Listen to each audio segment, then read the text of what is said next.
Hello, my name is Gillen Saunders, and I am a student here at Grand Canyon University. And on this video today, I will be speaking to you about my philosophy statement, how it's grown throughout my student teaching, as well as how technology has increased or has improved students' learning. And lastly, I'll be speaking to you about how I can implement the Christian values of compassion, human flourishing, legal, illegal, and ethical values in the classroom. There was a time, my philosophy is advocating for the student. I am a strong believer that we are the voice of our students, whether it's at home, in the school building, in the community, or even while learning.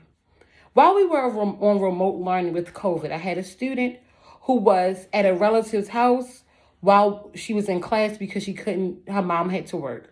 Needless to say, the person who was working with her became very frustrated while the student took their time with getting an answer for a question that I had asked them. It was about maybe 2 to 3 minutes. The way that the relative responded was not appropriate at all for a learning environment or for a home setting to communicate to a small child. So as a result, I felt offended. I did not like the way that they were speaking, the verbiage they were using, the aggression that was coming with the way that they were speaking to the student. So what I did was I advocated for that student. I called a meeting with the administrator as well as with the guardian of the student. And I expressed myself. I expressed my concerns.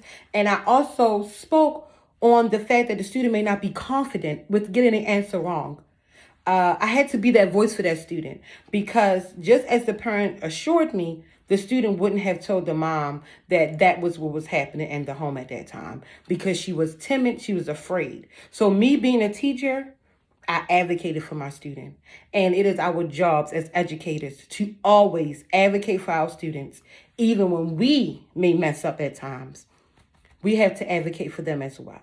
So I believe that my growth throughout my student teaching came from that moment that allowed me to, and it reassured me to know that it is okay to advocate for them, to be their voice, and not to second guess, even when I may be shy or not sure on how to handle the situation. Technology has been the driving force of education since we've been in COVID. It has helped my students as well as myself become open to new ways of learning.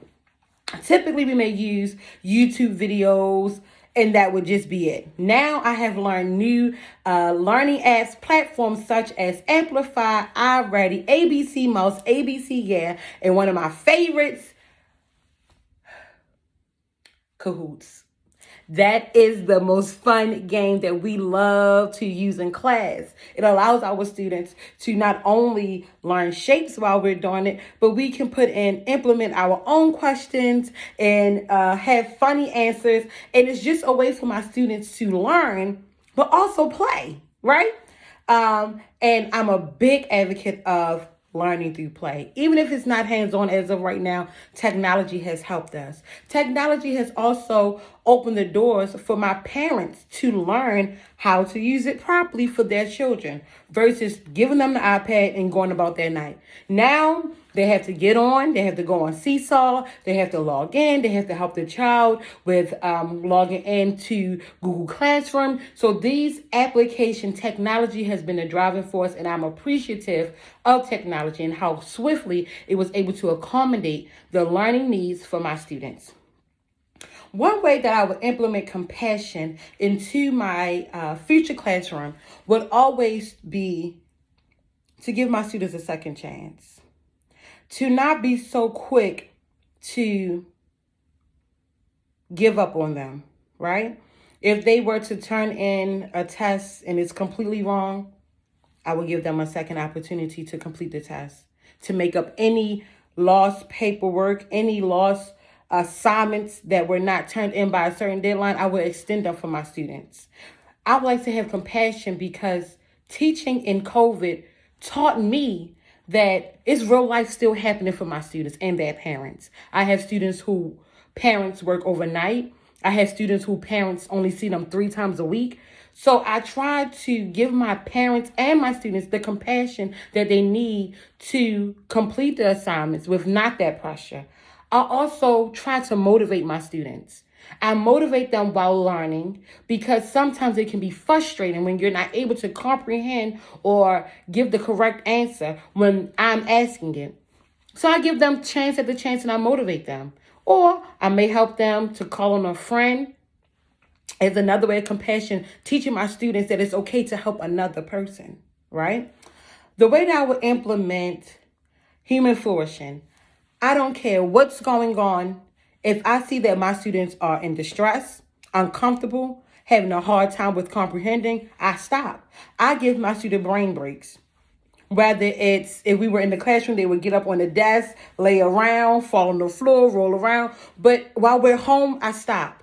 I may turn on a YouTube video, once again implementing technology, and allow them to dance. I may give them a time to share out. What are you feeling? What is on your mind, right? Or I may say, get up, take 5 minutes to run around your home. If your parents allow you to, go outside in the backyard. Take a deep breath of fresh air. Go get some water, right? In times that they may be frustrated, I implement interventions that help them to breathe, help them to calm down, and understand that we can get through whatever the situation may be. Thirdly, how we implement legal and ethical skills in my classroom. Give me one moment.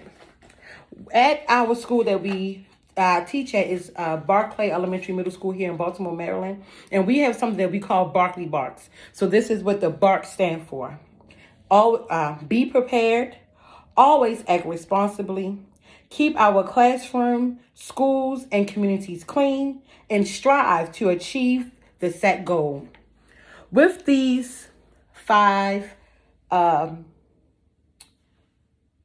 With these acronyms, I am able to keep my student on task. These are not just for the set classroom. Always be prepared. If you're prepared for class, you will be prepared for work, right? If you are acting responsibly in the classroom, not hitting each other, not running around, or if you're on virtual learning, you're coming to class, you're focused, right? That's helping you to act responsibly when you're in the community. Another thing is keeping our classroom clean, even our community. If we're cleaning up in our classroom, we're learning to clean up in our homes, and then we will clean up in our communities. These are things that I like to instill into my students at an early age because it will go with them beyond kindergarten, right? And then the last one, always strive to achieve the goal. Always strive to achieve the set goal. Although there are times where we may want to give up, I want my students to know to keep trying, to keep pushing. And that's just not for Miss Saunders' class. That's when you go to first grade, when you graduate, when you go into the school, and when you go into this society. Whatever goals you set for yourself, always strive to achieve them. I know I went over my time. I'm passionate about what I do. So I hope you understand and get a great understanding of the elements in which I desire to instill into my future classroom. My name is Yolan Saunders. Thank you.